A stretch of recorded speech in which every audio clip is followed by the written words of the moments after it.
Bom dia, Bom dia. primeiramente, obrigada pela oportunidade de Imagina. estar aqui. Para mim é gratificante vir aqui contar a história da Emanuele, que eu acho que tem muita gente que pode se identificar e pode mostrar uma história de superação. Com certeza. Meu nome é Lorena, Lorena Matos, e não tem como falar de mim sem falar da Manu. Tem essa preciosidade que, que é a Emanuele. Tenho 31 anos, atuo no mercado financeiro há quase 12 anos. Hoje sou assessora de investimentos na Blend Capital, sócia assessora da Blend Capital. E Lorena, a gente conheceu sua história através de outras pessoas, né? A gente conheceu um pouquinho. É, talvez amigos, né, saibam exatamente o que você passou na sua trajetória com a Manu. A Manu tem 3, você falou, né? Cinco aninhos a Manu. Então, é a primeira vez que a gente traz, né, um convidado assim com a criança. Mas quando a gente conheceu, eu achei super lindo mesmo, muito profundo a história e realmente é essa a intenção da gente trazer aqui, né, falar sobre superação. E a história da Manu é uma superação muito grande, né?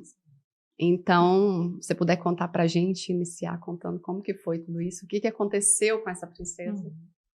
a Emanuele, ela é um propósito de Deus, desde quando Deus mandou ela para mim.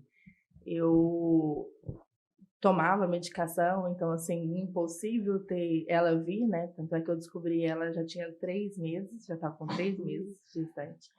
E então daí eu já vejo que era um propósito de Deus, que era porque ele queria que ela viesse ao mundo. Nasceu super saudável, com 4 quilos, 215. Nossa, foi um bebezão. Super Super, saudável. né, Manu? E a partir de 11 meses de vida, ela começou a ter alguns sangramentos, que inicialmente a gente pensou sangramentos pelas fezes. A gente pensava que era intolerância à lactose, né, porque é um pouco comum de acontecer hoje. Só que até 1 ano e meio investigando, descobriu que ela tem uma doença que chama retocolite ulcerativa, que é uma doença do intestino, são inflamações do intestino, isso causa esses sangramentos. E daí para cá a gente vem fazendo o tratamento da doença. Ano passado, a gente tinha consultado com uma médica que é de São Paulo, a doutora Maraci, e ela pediu para fazer um exame da Emanuele e pediu que fizesse lá em São Paulo, né? Então, o exame da retocolite. Fui com a minha mãe para fazer esse exame e lá era para a gente ficar lá 2 dias, né? Antes da consulta, 1 hora antes, mais ou menos, ela começou a ter alguns sintomas que ela nunca teve antes, que foi tremores no corpo, o olhar dela começou a ficar mais distante. Eu falava com ela, ela já não respondia normal. E a gente chegou, foi até a consulta, né? Porque eu já estava no horário de ir. E lá a médica viu que realmente não estava normal. E daí ela já começou a chamar a ambulância para poder levar ela pro hospital. É como a gente falou semana passada, né, que a gente chegou a conversar. Já era uma providência, né, que vocês foram para uma intenção, com uma consulta, Sim. e acabou que ali ela aconteceu esses sintomas, né? Sim. Então, assim, já é uma providência, que imagina se você estivesse em Goiânia e essa situação Não acontecesse, teria né? a mesma assistência, né?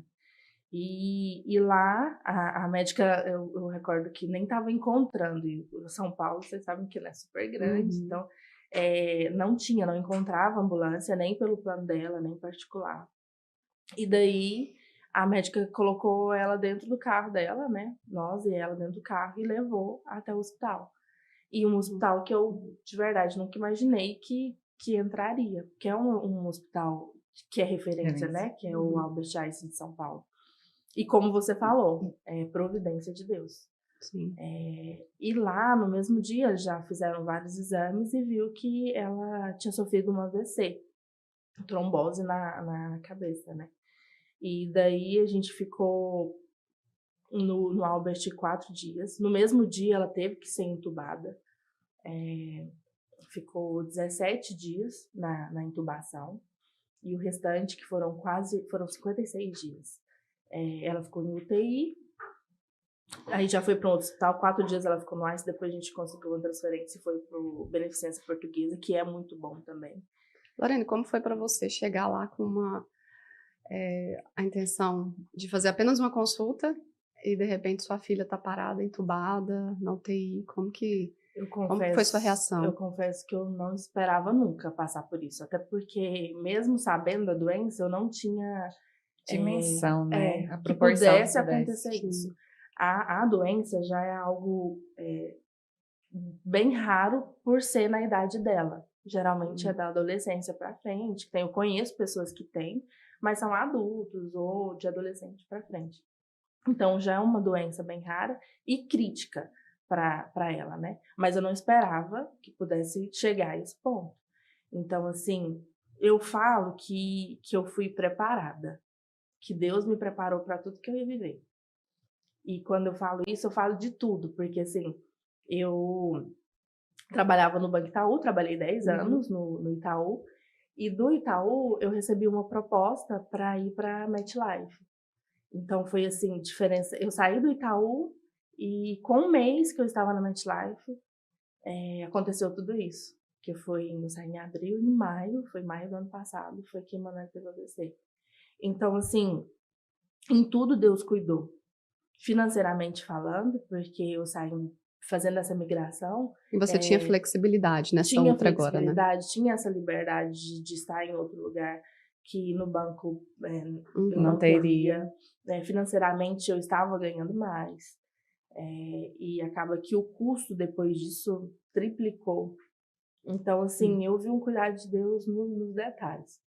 No dia mesmo que aconteceu, o meu líder, que era da MetLife, chegou a estar lá por coincidência, né? Então, assim, já nos ajudou, né? Até o pai, porque o pai dela, a avó, quando já ficou sabendo, eles já saíram de Goiânia e foram para São Paulo.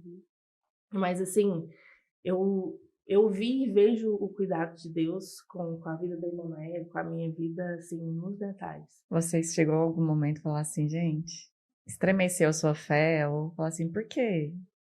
A dúvida, né? Eu não vou mentir. Assim, no momento de tudo isso que estava acontecendo, eu sempre acreditei que a Emanuele voltaria para mim. E ela dava indícios disso, porque assim, os médicos falavam o seguinte, olha, se a sua filha sobreviver, ela terá sequelas. Só que naquele momento, tanto eu quanto o pai dela, a gente escutou, acho que eles pensaram até que a gente não era muito normal. Eu, particularmente, na hora eu repreendi. Eles chegaram a falar que tipo de sequelas que ela ficaria? Onde foi afetado, que foi o tálamo, poderia ficar sequela cognitiva, sensitiva. Sim, várias coisas poderiam ter sido afetadas. E eu sempre repreendi. Eu sempre acreditei que ela voltaria. Eu sempre acreditei que ela voltaria e teria vida em abundância, que é o que fala na palavra, né? Sim. Mas falar assim, questionar, já passou pela minha mente. Por que uma criança indefesa, que não tem pecados, né? Por que com ela? Já quis me colocar no lugar dela por várias vezes, que é muito triste você ter que ver sua mãe, filha, né? Mãe não tem como, a gente quer isso. Se colocar mesmo. É uma gripezinha, a minha menina, quando era criança, gente, é uma gripezinha que ela ficava muito ruim, muito ruim. Eu tinha essa sensação, vontade de me colocar no lugar dela. Sim. Imagino você vendo sua filha entubada e não podendo fazer nada, né? Sim. E, assim, foram dias, tenho certeza, os piores da minha vida, de ver ela naquela situação. Mas quando eu conversava, sempre conversei com ela mesmo, porque ela ficou, assim, totalmente sem falar, ficou um tempo inconsciente. E eu falava com ela, eu recordo que teve um dia que a gente falou sobre o aniversário dela. Que antes de tudo acontecer, a gente já programava, fazia a festinha, o tema. E aí eu falava, Manu, você tem que sair logo daqui, porque a gente tem que fazer seu aniversário. E só para constatar, tem quanto tempo mesmo? 1 ano. Que isso aconteceu 1 ano. Então ela estava para fazer os 4. Isso foi em maio, ela faria em junho, no próximo mês, né? Ela faria os 4 anos. E eu falava, o seu aniversário é tal tema. Aí ela pegava e falava que não. Então, assim, ela não conversava, Mas a gente, até hoje, a gente tem uma conexão muito forte. E eu sentia que ela estava entendendo tudo que eu estava falando. Aí já foi, assim, me aliviando. De que uma parte, que ela poderia ter ficado com sequelas, ela não estava. Porque ela estava entendendo tudo que estava acontecendo. Mas... E essa possibilidade existia, então, de repente, a questão da vida dela. Tinha possibilidade dela não sobreviver? Existia essa? Muita. Eles deram uma porcentagem de chance dela sobreviver ou não para você? Eles não chegaram a falar porcentagem, mas eles falavam isso. Se ela sobreviver, ela terá sequelas. Devia ser desesperador, né? Se ela sobreviver. Mas é o que eu falei, eu creio que quando eu falo que eu fui preparada, eu falo diante de Deus, sabe? Por ter essa fé e continuar com essa fé. E eu acredito que a Emanuele contribuiu demais.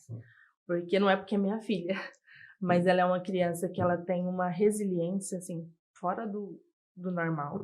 Até eu mesmo, quando eu vejo que eu tô ficando, né, você vai enfraquecendo, é ela que me ajuda a ficar forte. É ela que me mostra que ela vai ficar bem. Às vezes ela sentia muitas dores, tanto no... Puxa mais um pouquinho.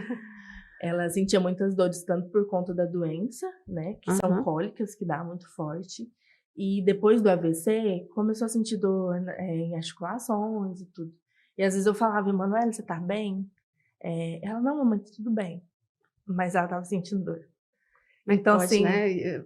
Possivelmente uma criança normal, ela reclamaria, sim, né? Eu vejo, assim, a força que ela tem. Muito. E aí eu olho pra isso e falo, por que eu não terei, né?